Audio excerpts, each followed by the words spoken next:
새로운 한 해를 시작하면서 반드시 던져야 할 질문이 있습니다. 그것은 나는 누구이며 왜 여기에 있는가? 라는 질문입니다. 우리는 누구이며 우리는 왜 여기에 있는가? 라는 질문을 던져야 합니다. 내가 해야 할 일이 무엇인가를 깨닫지 못한 것은 내가 누구인지를 깨닫지 못했기 때문입니다. 우리가 해야 할 일이 무엇인가를 깨닫지 못한 것, 그것은 우리가 누구인지를 깨닫지 못했기 때문입니다. 내가 하고 싶은 것과 하기 싫은 것을 뛰어넘어 나를 향한 하나님의 부르심을 깨닫는 것이 중요합니다. 우리가 무엇을 하고 싶고 무엇을 하기 싫은 것이 아니라 우리를 향한 하나님의 부르심을 깨닫는 것이 필요합니다. 하나님의 소명은 우리를 향한 하나님의 부르심을 듣는 데서 깨닫는 것이죠. 원래 이 소명이라는, vocation이라는 단어도 voice라는, 목소리라는 그런 라틴어 단어의 기원에서 있는 것이죠. 영어로도 voice라고 그렇게 비슷하게 번역이 됐습니다. 소명은 내가 하고 싶은 것, 하기 싫은 것을 뛰어넘는 부름에 응답하는 것입니다. 그러므로 내가 누구인지를 분명하게 깨닫게 해주는 그런 소리에 귀를 기울여야 우리가 누구인지 깨닫게 되고 우리가 해야 할 일을 깨닫게 되는 것입니다. 오늘 본문은 이스라엘 민족의 정체성과 소명을 깨닫게 해주시는 말씀입니다. 또한 영적 이스라엘인 우리들에게 우리의 정체성과 소명을 깨닫게 해주시는 말씀입니다. 우리는 무엇을 해야 할 것인가? 라는 질문에 앞서 이 말씀을 통해 주시는 이 부르심의 소리에 귀를 기울여야 합니다. 이 말씀을 통해 듣게 되는 하나님의 음성은 너는 내 특별한 보물이다. 그리고 내 특별한 보물이 될 것이다. 너희는 내 특별한 보물이며 내 특별한 보물이 될 것이다. 라는 하나님의 음성입니다. 개역 개정까지의 이 번역은 내 소유다, 이렇게 소유라고 이렇게 번역을 했습니다만은 우리말 성경이 번역을 잘 했습니다. 특별한 내 보물, 이것이 원래 의미를 잘 살린 단어인 번역입니다. 무엇인가 보물이 되는 데는 세 가지 이유가 있습니다. 첫째는 부여된 가치에 의하여 보물이 됩니다. 사실 돈이라는 것도 그 종이 또 동전 다 사람들의 합의에 의하여 가치를 부여한 것이죠. 그 종이 자체가 무슨 가치가 있겠습니까? 거기에 쓰여진 그런 숫자 그 자체가 무슨 의미가 있겠습니까? 사람들이 가치를 부여해 주지 않으면 그건 아무것도 아닙니다. 수많은 돈이 쌓여 있어도 부여된 가치가 없으면 그것은 종이 조각에 불과한 것이죠. 어린 자녀들이 좋아하는 인형을 보면 돈으로 환산하면 그것은 아무 가치가 없는 겁니다. 얼마 되지 않는 돈으로 환산하면 가치가 없는 그 물건을 우리가 사랑하고 애지중지할 때 그것은 보물이 될 수 있는 거예요. 낡은 판 하나, 오랫동안 사용했던 어떤 물건, 그것이 자기에게 보물처럼 가치가 있는 것은 그 가치를 부여했기 때문이에요. 사람들은 가치 있어 보이는 것을 사랑하지만 그러나 가치가 없는 보이는 것도 내가 사랑하면 가치가 생겨나는 거예요. 사랑의 가치를 만들어내고 그 가치에 의해서 보물이 되는 것이죠. 두 번째 보물이 되는 이유는 지불된 가치에 의하여 보물이 됩니다. 한 나라의 역사에서 보물이라 하는 것은 오랜 시간 동안 보존된 것 때문에 보물이 되는 거예요. 시간이라는 가치가 지불된 것이죠. 오랜 시간 존속했다는 것, 그것이 가치가 지불된 겁니다. 그 지불된 가치에 의하여 보물이 됩니다. 훌륭한 그림이 가치가 있는 것은 그 예술가의 창의력과 헌신과 노력이라는 것이 지불되었기 때문에 가치가 있는 것입니다. 얼마나 큰 희생이 지불되었는가에 따라서 더 귀한 보물이 되는 것이죠. 세 번째는 쓰여지는 가치에 의하여 보물이 됩니다. 얼마나 기묘하게 쓰임받는가에 따라 보물이 됩니다. 부엌에 아무리 값비싼 돈을 주고 산 보물 같은 그릇들이 있어도 진짜 보물 같은 그릇은 쓰여지는 그릇입니다. 자주 쓰임받는 그릇, 이것이 진짜 보물이죠. 어느 공동체에든 없어서는 안 되는 보물 같은 사람이 있죠. 많은 일을 감당하기에 그 사람이 없이는 공동체가 존속될 수 없고 그 조직이 움직여질 수 없는 그런 보물 같은 사람. 그것이 바로 쓰여지는 가치에 의하여 만들어지는 보물입니다. 하나님께서 이 이스라엘 백성들을 특별한 보물이라고 하시는 까닭은 이 세 가지 이유가 다 해당됩니다. 첫째로 하나님께서 이스라엘을 선택하심으로 이스라엘은 보물이 되었습니다. 그 선택은 은혜의 선택이요 무조건적인 선택입니다. 신명기 7장 6절에 7절의 말씀을 보면 중반부터 읽어보면 우리 같이 한번 읽어볼까요? 시작. 너희 하나님 여호와께서는 땅 위의 모든 족속들 가운데 너희를 선택해 그분의 백성, 그분의 소중한 기업으로 삼으셨다. 여호와께서 너희를 기뻐하시고 선택하신 것은 너희가 다른 민족들보다 수가 많아서가 아니라 너희는 오히려 민족들 가운데 수가 가장 적었다. 하나님께서 이스라엘을 택하신 것은 숫자가 많아서도 아닙니다. 그들의 IQ가 좋아서도 아닙니다. 그 어떤 가치가 있어서 그들을 보물이라 하신 것이 아니라 그들을 사랑하시고 그들을 선택하셨기 때문에 보물이 된 것입니다. 둘째로 하나님께서 이스라엘을 구속해 주심으로 그들이 보물이 되었습니다. 이사야 43장 4절의 말씀을 같이 읽겠습니다. 시작. 내가 내 눈에 소중하고 귀한 만큼 또 내가 너를 사랑하기 때문에 내가 너를 대신에 다른 사람을 내주고 내 목숨을 대신에 다른 민족들을 내주겠다. 이 말씀은 장차 오실 구원자를 통해 대속하시고 구속하실 것을 예언하신 것이죠. 하나님께서 사랑하시는 백성, 택하신 백성들이기 때문에 구속한다는 겁니다. 이 구속이라는 단어는 우리가 검찰에 잡혀들어가는 그 구속이 아니죠. 여기서 구속은 당시의 사회, 경제적 용어입니다. 영어로 redemption이라고 표현되죠. redeem한다. redeem이라는 단어가 가장 이 당시의 문화적 배경에서의 용어의 의미를 잘 설명하는 거예요. 구속자를 redeemer라고 말합니다. redeem한다는 것은 다시 산다는 겁니다. 다시 산다.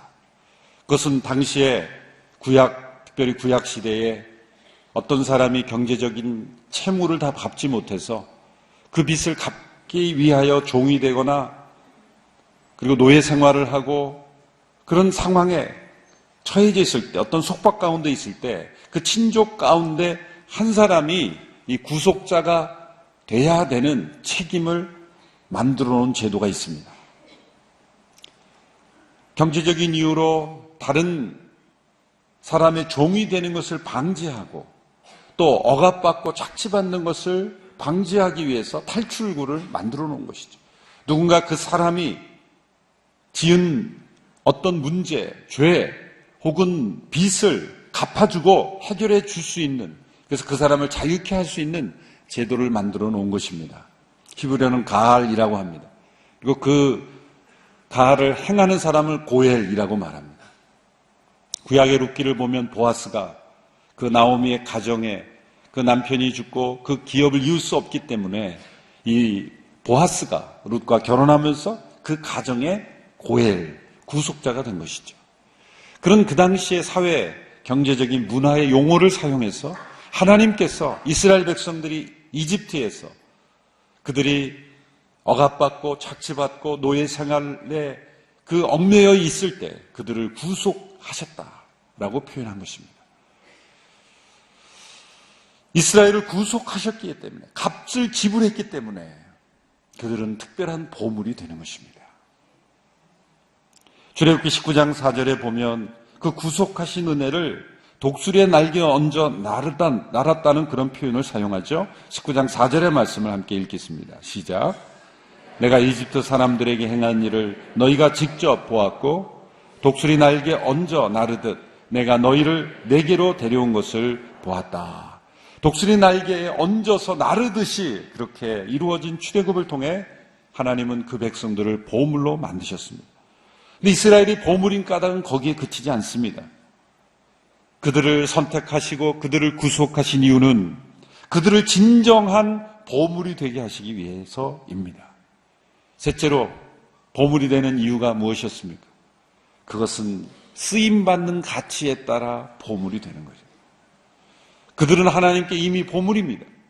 그런데 오늘 본문 19장 5절에 6절에 보면 장차 앞으로도 너희들은 나의 특별한 보물이 될 것이다 이렇게 말씀합니다.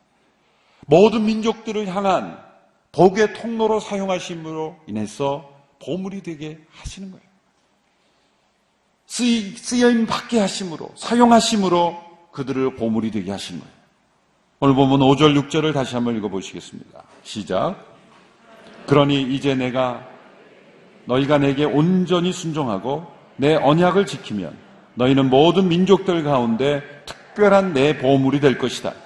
온 땅이 다 내 것이지만 너희는 내게 제사장 나라 거룩한 민족이 될 것이다. 너는 이 말을 이스라엘 백성들에게 전하여라. 모든 민족들 가운데 내 특별한 보물이 될 것이다. 모든 민족이 하나님의 소유이지만 하나님께서는 이스라엘을 보물로 선택하신 것은 단지 부여된 가치에 의하여 보물이 되고 선택받은 그 부여된 가치, 구속하신 그 지불한 가치에 의하여 보물이 되었어도 세 번째 진정한 보물이 되는 것은 바로 쓰임받는 보물이 되는 것입니다.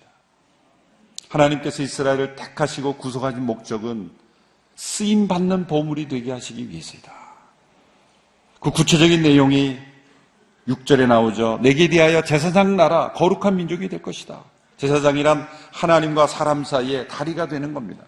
하나님을 대신해서 인간에게로 가는 것이고 인간을 대신해서 하나님께로 가는 중지자의 역할, 하나님을 인간에게로 모셔가고 사람을 하나님께로 데리고 가는 그런 역할을 하는 것입니다. 그렇게 쓰임받는 제사장이 될 때 특별한 내 보물이 될 것이다 라고 말씀하시는 거죠. 그러기 위해서는 조건이 있습니다. 거룩해야 하는 것입니다. 그 거룩은 어떻게 이룹니까? 하나님의 말씀에 순종할 때, 주님의 언약을 지킬 때 거룩해지는 것이죠. 거룩한 만큼 쓰임받는 것입니다. 이제 우리에게 적용해 보면 우리는 영적 이스라엘로서 이스라엘 받은 이 소명을 그대로 이어받은 사람들입니다. 하나님께서는 교회를 특별한 보물이 되게 하십니다. 교회가 하나님께 보물인 까닭도 이 세 가지 이유가 그대로 적용됩니다. 첫째로 교회는 하나님의 선택받은 백성들이기 때문입니다. 에베소서 1장 4절에서 5절의 말씀을 같이 읽습니다. 시작. 하나님은 세상이 창조되기 전에 그리스도 안에서 우리를 선택하셔서 사랑 가운데 그 앞에 거룩하고 흠이 없게 하셨습니다. 하나님은 그분의 기뻐하시는 뜻을 따라 우리를 예정하셔서 예수 그리스도로 말미암아 하나님의 양자가 되게 하셨습니다. 그리스도 안에서 우리를 선택하신 그 가치로 인하여 우리는 보물인 겁니다. 하나님께서 우리를 창조하셨고 그리고 그리스도 안에서 우리를 선택해 주셨기에 우리 모두는 하나님의 보물인 것입니다. 창조하신 사람들이, 하나님을 경외해야 될 사람들이 하나님을 떠나 배역하고 하나님을 떠나 있었으나 하나님은 사랑하시기에 찾아오셔서 택하신 거예요. 이 하나님의 선택이 없다면 우리는 이 자리에 와 있을 수 없어요. 우리가 이 자리에 와 있는 것 나의 선택이 아니라 하나님의 선택입니다. 하나님이 우리를 택하여 주시지 않았다면 우리는 이 자리에 있을 수 없는 거예요. 둘째로 교회는 그리스도 안에서 구속받은 사람들에게 또한 보물인 것입니다. 에베소서 1장 7절의 말씀 우리 같이 읽습니다. 시작. 그리스도 안에서 우리는 하나님의 은혜의 풍성함을 따라 그분의 피로 구속 곧 죄사함을 받았습니다. 이스라엘은 출애굽 사건으로 구속을 받았고 우리는 그리스도의 십자가로 구속을 받았습니다. 우리 보물이 되게 하기 위해서 예수님의 생명의 핏값을 지불하셨습니다. 우리를 구속하신 그 대가가 지불된 가치는 바로 하나님의 아들의 생명이었습니다. 그 하나님의 아들의 생명의 가치만큼 우리는 가치 있는 겁니다. 얼마나 우리가 보물 같은 존재입니까? 우리를 창조하셨고 하나님을 떠났지만 우리를 택하여 불러주시고 그 아들의 생명을 지불하기까지 우리를 사랑하셨습니다. 그래서 우리는 보물입니다. 그러나 거기에 머무르지 않습니다. 세 번째로, 교회는 열방을 위한 복의 통로로 쓰임받음으로써 특별한 보물이 될 것입니다. 우리를 하나님의 보물로 택하시고 그리고 구속해 주신 소명이 있습니다. 보물로 부르심을 받았으니 이제 보물처럼 쓰임받아야 하는 것이죠.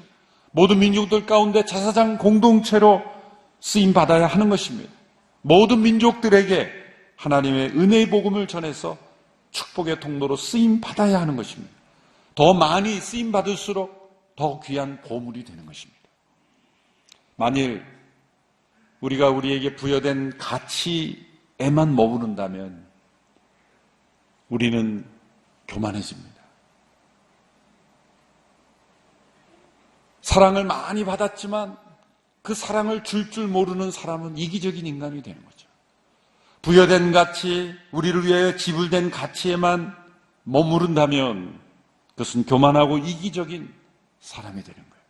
보물은 보물인데 쓰임받지 못하는 보물이에요. 진짜 특별한 보물이 되지 못하는 거예요. 헌신 안 하면 보물이 아니다. 그렇진 않습니다. 우리가 헌신하지 않아도 하나님 우리를 보물 같은 존재로 여기세요. 문제는 특별한 보물로 쓰임받지 못하는 보물이에요. 진짜 보물은 쓰임받는 보물입니다. 쓰임받는 보물이 되어야 그 은혜와 복이 흘러가서 진짜 보물이 되는 거예요. 베드로전서 2장 9절에서는 이 출애굽기 19장의 말씀을 이용해서 우리에게 적용해 주시고 있는 겁니다. 어떻게 쓰임받는 보물이 되는가? 베드로전서 2장 9절의 말씀을 같이 한번 읽겠습니다. 시작. 그러나 여러분은 택하신 족속이요 왕같은 제사장들이요 거룩한 나라요 그분의 소유된 백성이니 이는 여러분을 어둠에서 불러내어 그분의 놀라운 빛으로 들어가게 하신 분의 덕을 선포하게 하기 위한 것입니다. 앞부분은 출애굽기 19장 5절 6절을 인용했고 뒷부분은 우리에게 적용한 것입니다. 우리를 택하시고 왕같은 제사장으로 불러주시고 거룩한 나라요 그의 소유된 백성이, 소유가 보물이라는 의미죠. 우리를 보물로 삼아주신 까닭은 우리를 어두운 데서 불러내어 빛으로 되게 하신 그 하나님의 아름다운 덕을 선포하고 선전하게 하려 하심이라. 그러므로 우리가 특별한 보물이 되는, 쓰임받는 보물이 될 수 있는 것은 우리를 어둠에서 빛으로 인도하신 하나님의 그 덕을, 기이하신 은혜를 선포하고 선전하고 전하는 것입니다. 교회는 모든 민족들에게 하나님의 덕을 선포하는 사명으로 부르심을 받았습니다. 우리의 행함을 따라 우리를 대하지 아니하시고 은혜로 우리를 대하시는 그 하나님의 사랑의 덕을 전하는 것입니다. 우리를 위하여 그 아들의 생명을 아끼지 아니하고 내어주신 그 지불하신 사랑, 그 지불하신 가치, 우리가 얼마나 가치 있는가를 보여주신 하나님의 덕을 전하는 것입니다. 전하면 전할수록 많은 사람에게 증거하면 증거할수록 많은 사람에게 하나님의 살아계심을 알게 하면 알게 할수록 우리는 더욱 특별한 보물이 되는 것입니다. 이를 위해서 거룩해져야 합니다. 아무리 값비싼 그릇이라도 더러우면 쓰임받을 수가 없는 거죠. 깨끗한 그릇만이 쓰임받는 그릇이 되고 특별한 보물이 되는 것입니다. 하나님의 말씀을 통해 우리 자신을 거룩해야 하는 이유가 바로 여기 있습니다. 말씀 앞에 순종한 만큼 거룩해지고 거룩한 만큼 쓰임받는 특별한 보물이 되는 것입니다. 2017년도 새해를 시작하면서 온누리교회가 이 시대에, 또 오고 오는 시대에 계속해서 하나님께 특별한 보물이 되기를 원합니다. 전 세계 역사 가운데 한 개교회로서 가장 많은 선교사들을 파송한 교회가 지금까지의 교회 역사 중에서 온누리교회입니다. 특별한 보물입니다. 이런 우리의 힘과 능력으로 이룬 것이 아니라 하나님께서 성령의 은혜를 의지하여 순종하는 그런 거룩한 온누리교회 성도들을 통해 특별한 보물로 삼으신 거예요.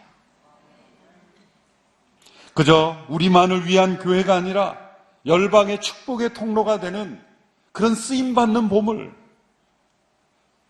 그저 우리를 사랑하시는 가치를 위하여 보물이 되고 우리를 위하여 구속하신 은혜로 인하여 보물처럼 여김을 받는데 만족하는 그런 보물이 아니라 많이 쓰임받는 보물. 그래서 하나님께서 하나님 나라에 요긴하게 사용하시는 보물이 되는 것. 이것이 온누리교회의 소명이고 지금까지 이루어져 왔습니다. 한국교회 최초의 중국 선교사셨던 고 방지일 목사님의 좌우명은 무엇입니까? 녹슨 인생이 되기보다 달아 없어지는 인생이 되겠다. 수많은 교회도 녹슬어가는 교회가 되고 있습니다. 온누리교회는 달아 없어지는 교회가 되겠다. 하나님께서 많이 사용하셔서 그래서 쓰임받는 보물, 그런 보물 같은 교회가 되기를 원합니다. 세상의 보물은 금고에 가둬놓고 전시관에 가둬놓고 아무도 그 다가오지 못하게 하는 것이 보물입니다. 가치가 있을수록 가둬놓습니다. 그러나 하나님 나라의 보물은 수많은 사람들에게 증거되고 전해지고 쓰임받는 것이 보물입니다. 온누리교회가 지금까지 온 열방의 제사장 공동체가 되어서 거룩한 백성이 되어서 보물처럼 쓰임받았습니다. 우리 후세들에게도 보물처럼 쓰임받는 공동체를 물려줘야 합니다. 이것이 우리의 소명입니다. 우리만 헌신했다가 아니라 우리 자손들도 그렇게 쓰임받는 보물이 되도록 우리가 그 소명을 이어가는 것, 이 사명이 우리에게 있다고 믿습니다. 그래서 온누리교회 새해 첫 주일, 두 번째 주일은 중요한 거예요. 우리의 정체성을 확인하는 것입니다. 우리가 얼마나 가치 있는 존재인가, 우리를 위해서 얼마나 값비싼 가치가 지불되었는가, 그리고 우리가 얼마나 쓰임받아야 하는가.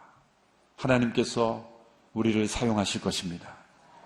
하나님의 축복의 통로가 되기로 작정하고 드려지면 하나님께서 우리를 통해서 모든 부의 원천이시며 모든 힘의 원천이시며 그리고 모든 만물의 주인이신 하나님께서 우리를 마음껏 사용하실 때 우리는 정말 기묘한 보물이 될 줄로 믿습니다. 기도하겠습니다. 하나님 아버지, 우리 온누리교회를 보물 삼아주심을 감사합니다. 우리 모든 성도 한 분 한 분을 보물로 불러주심을 감사합니다. 쓰임받기를 원합니다. 기묘하게 주님께 사용되기를 원합니다. 열방을 위한 복의 통로로 불러주셨사오니 부르심에 합당한 제사장 공동체로 쓰임받게 하여 주시옵소서. 전 세계에 사역하고 있는 908명의 선교사님들을 후원하고 지금까지 그 사역을 이루어갈 수 있는 귀한 보물처럼 쓰여지는 교회가 되게 하신 것을 감사합니다. 더 귀하게 쓰임받게 되기를 원합니다. 아름답게 사용하여 주시옵소서. 예수님의 이름으로 기도하옵나이다. 아멘.